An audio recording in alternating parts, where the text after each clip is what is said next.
Very good morning once again, boys.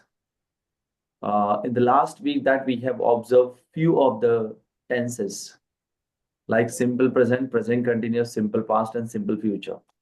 These are the integral and important part on which that we have to go for and to get something good for making the construction in the proper way. We'll definitely have the practice on the same things, but today we are going to start this session in the second half with auxiliaries, and auxiliaries are also playing the vital role. In these particular sessions that we will cover up 5 different auxiliaries today, tomorrow, and day after tomorrow, whatever the next session will be. Today we are just going to start the session with have to and has to. The use of have to and has to. Here I'm just going to share a screen with you. You people have to just observe the kind of things what I'm just presenting, right? And write down it as possible as. Fine. Yes, I'm just going to share my screen with you. Write down the heading auxiliaries.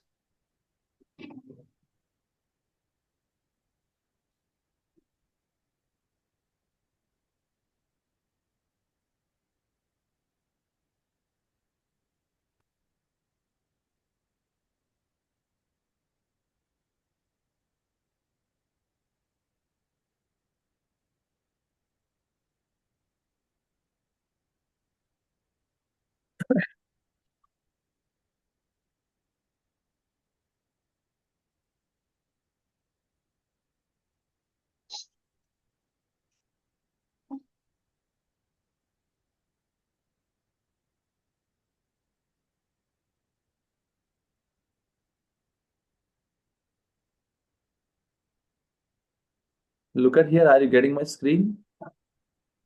Yes, sir. Okay, fine. Then try to write down all the things. I'll explain you in short.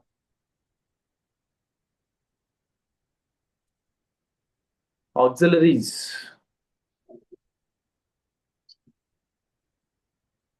ज्याला आपण सामान्य किंवा सहाय्यकारी क्रियापद असे म्हणतो.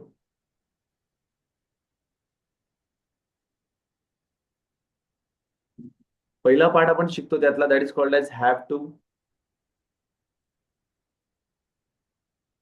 यातलं to हे इन्फिनिटिव्ह असतं की ज्याच्यानंतर क्रियापदाचं पहिलं रूप लागतं नेहमी.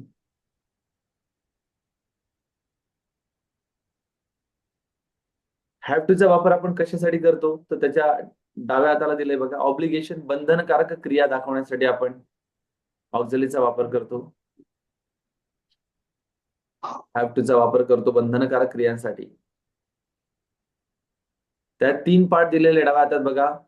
Have to, has to, second one had to, third one will have to.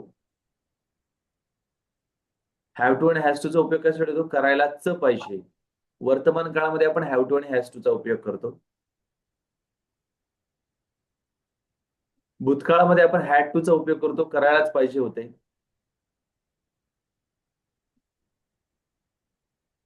आणि भविष्य काळामध्ये आपण विल हॅव टू चा उपयोग करतो, करावंच लागेल.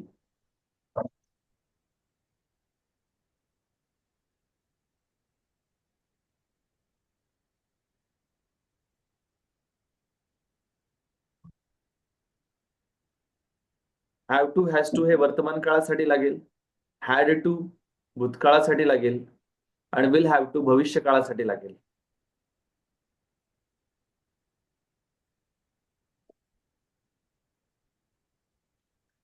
उजव्या हाताला चेक करा बघा. आय यू विथ असेल तर हॅव टू चा वापर होतो.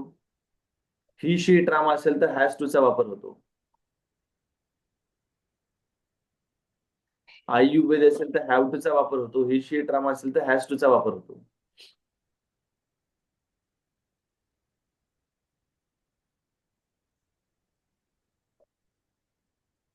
हे वर्तमान काळासाठी आहे. भूतकाळासाठी हॅड टू हे कॉमन लागतं सगळ्यासाठी.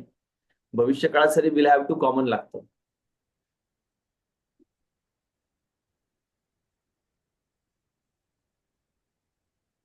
एक एक्झाम्पल बघा.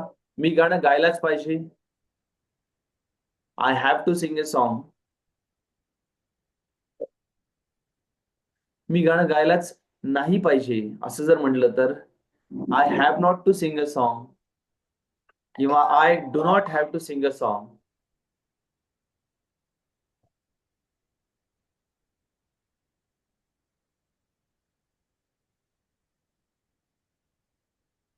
I have to sing a song, I have not to sing a song असं वापरलं तरी चालतं, किंवा I do not have to sing a song असं वापरलं तरी चालतं. प्रश्नार्थी वाक्य करत असताना do I have to sing a song असा वापर होतो.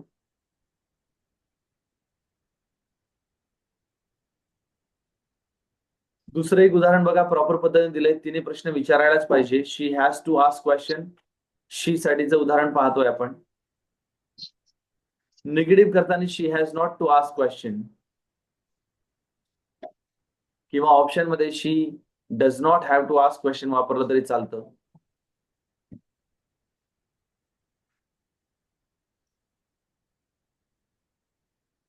आणि last one that is called as प्रश्नार्थी वाक्य करताना does she have to ask question.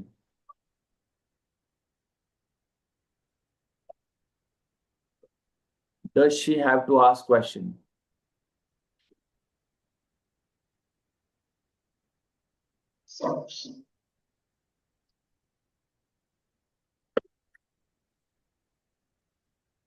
Usually ऑक्झिलरीचे वाक्य करत असताना आपण अफर्मेटिव्ह सेंटेन्सचा वापर जास्त होतो. निगेटिव्ह आणि क्वेश्चन फार कमी वेळेस वापरलं जातं. जेव्हा आपण बंधनकारक क्रिया वापरतो तेव्हा आपल्याला वर्तमान काळात हॅव टू, हॅज टू, भूतकाळात हॅड टू आणि भविष्य काळात विल हॅव टूचा वापर केला जातो.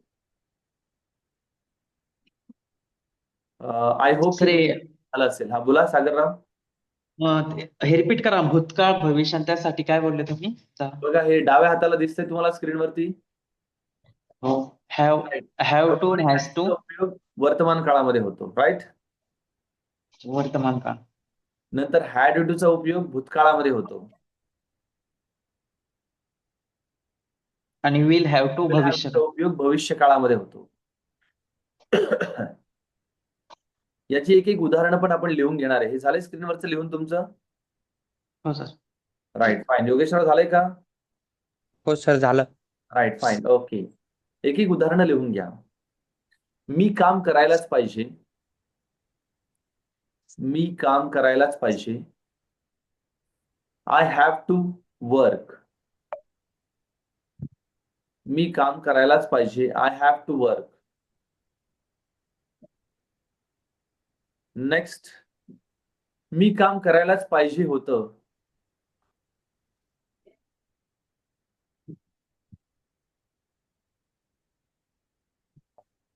मी काम करायलाच पाहिजे होतं. I had to work. मी काम करायलाच पाहिजे होतं. I had to work. आणि मला काम करावंच लागेल. I will have to work. I will to work. I will have to work.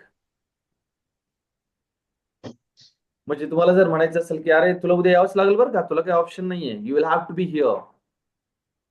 तुला उद्या यावंच लागेल, you will have to come tomorrow. काय यार, तू मीटिंगला यायलाच पाहिजे होतं काल, तू आला नाहीस. You had to be here यार, तूने आना ही चाहिए था मीटिंग के लिए, क्यों मिस किया आपने? राईट. सो या पद्धतीने आपण ऑब्लिगेटरी स्टेटमेंट रिअल लाईफ मध्ये जर आपल्याला वापरायची असतील तर आपण हॅव टू, हॅज टू, भूतकाळासाठी हॅड टू आणि भविष्य काळासाठी विल हॅव टूचा वापर करतो. हे जर लक्षात आलं, लक्षात ठेवा ऑक्झिलरीचा उपयोग कशासाठी होतो. आता तुम्हाला काही बेसिक टेन्सेस का शिकवले? कन्स्ट्रक्शनचा बेस कळावा म्हणून शिकवले. आता बोलणं सोपं व्हावं म्हणून काही ऑक्झिलरी सांगतोय तुम्हाला. आणि जेवढ्या ऑक्झिलरीज आपण L1 मध्ये शेअर करतो त्या ऑक्झिलरीज मॅक्झिमम टाइम वापरल्या जातात कम्युनिकेशन करताना. Maximum time. बंधनकारक क्रियांसाठी आपण have to, has to, had to, will have टूचा वापर भरपूर प्रमाणात करतो. भरपूर प्रमाणात करतो. फक्त आपल्याला समजून घेणं गरजेचं आहे त्याला. राईट. आता मी काही वाक्य विचारण्याचा तुम्हाला प्रयत्न करणार आहे. चालेल? सागर सर चालेल का? येस हो फाईन. चालेल ना सर. Right right right. आम्ही गाणं गायलाच पाहिजे. सांगा सागरराव. आम्ही गाणं गायलाच पाहिजे. गायला पाहिजे. वी हॅव गायला पाहिजे. We have to sing a song. Right. तिने मला बोलवायलाच पाहिजे होतं. तिने मला बोलवायलाच पाहिजे होतं सागरराव. तिने म्हणजे तिने मला बोलवायलाच पाहिजे होतं.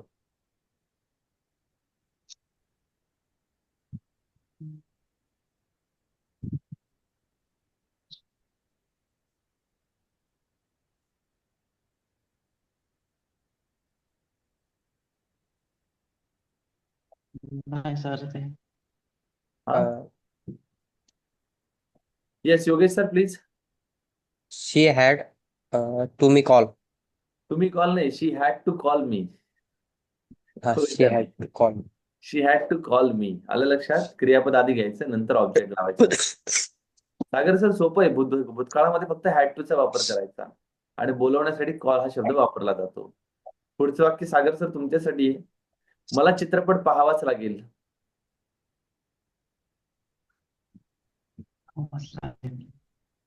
आय विल हॅव पाहावाच लागेल. I will have see the movie. I will have to. हा, I will have to see the movie. Right. कारण आपण काय म्हणलंय? Has to, had to, will have to. आलं लक्षात? राईट. पुढचं वाक्य मला मंदिरात जावंच लागेल. योगेशराव.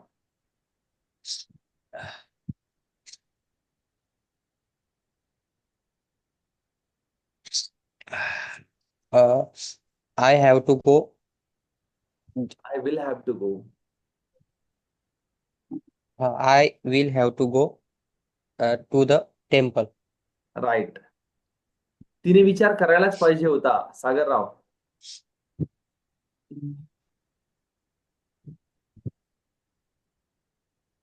शी हॅज टू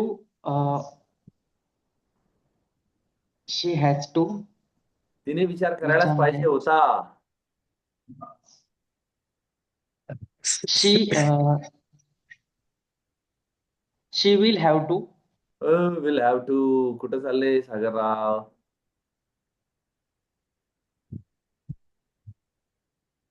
अरे होता म्हणल्यावर भूतकाळ येईल ना.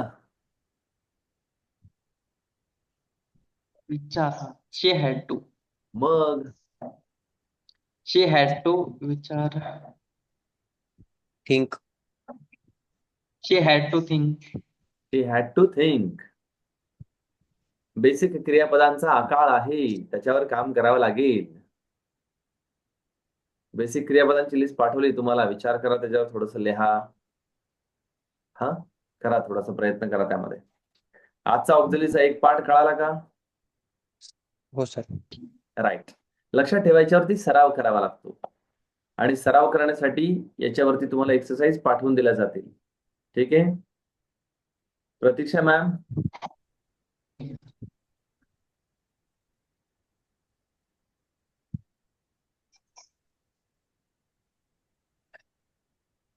ठीक, चलो फाईन. तुम्हाला ऑक्झिलरी संदर्भात एक एक्सरसाइज येईल. त्यामध्ये ऑक्झिलरीचे पण काही वाक्य असू शकतात. मागच्या जे टेन्सेस शिकवले आहेत त्यांचे पण काही वाक्य असू शकतात. त्याचा अभ्यास करून व्यवस्थित सोडवण्याचा प्रयत्न करा. त्याच्याही पलीकडे जाऊन सागरराव सांगतो, दिवसभरामध्ये तुम्ही जेव्हा ऑफिसमध्ये असता तेव्हा मॅम ऑक्झिलरी संदर्भातले एक्सरसाइज 9 नंबरच्या ग्रुपवर टाकून द्या. स्पेशली जी बनवलेली आहेत कोणती? Have to, has to, had to, will have to. त्यावर शिकवणार. ठीक आहे, येऊन जाईल. फाईन. दुसरी गोष्ट, तुमच्या फ्री वेळेप्रमाणे मॅडम तुम्हाला इथं कम्युनिकेट करून तुमची ओरल प्रॅक्टिस पण घेतील. सागर सर संध्याकाळच्या वेळेमध्ये तुम्ही फ्री असता त्यावेळेला तुम्हाला कॉल करून तुमची प्रॅक्टिस घेतली जाईल त्यावरती. ठीक आहे. राईट. आणि तोपर्यंत ठीक आहे तयारी सर. करून ठेवा, म्हणजे कसं तुम्हाला पण थोडं थोडं सांगता यायला पाहिजे. दुसरी एक महत्वाची गोष्ट अशी आहे याच्यामध्ये की ऑक्झिलरीला लाईव्ह वापरा ऑफिसमध्ये. सागरराव, जसं वर्तमान काळात एखाद्याला एक ऑब्लिगेशन, यार you have to give me that file. तुम्हाला ती फाईल द्यायलाच पाहिजे. Right. You have to bring me a glass of water. माझ्यासाठी एक ग्लास पाणी आणा सर. कोणाला ज्याला आपण सांगत असू तर त्या फेजमध्ये. तर आपण भविष्य काळात भूतकाळातल्या काही गोष्टी ज्या आहेत त्या ऑब्लिगेटरी मोड मधल्या गोष्टी आपण 100% सांगू शकतो. हॅड टू, हॅव टू आणि विल हॅव टूच्या प्रोसेसमध्ये. ओके, राईट. याच्यावरती उद्या परत प्रॅक्टिस घेतली जाईल आणि पुढचा पार्ट उद्या तुम्हाला सांगितला जाईल. थँक्यू.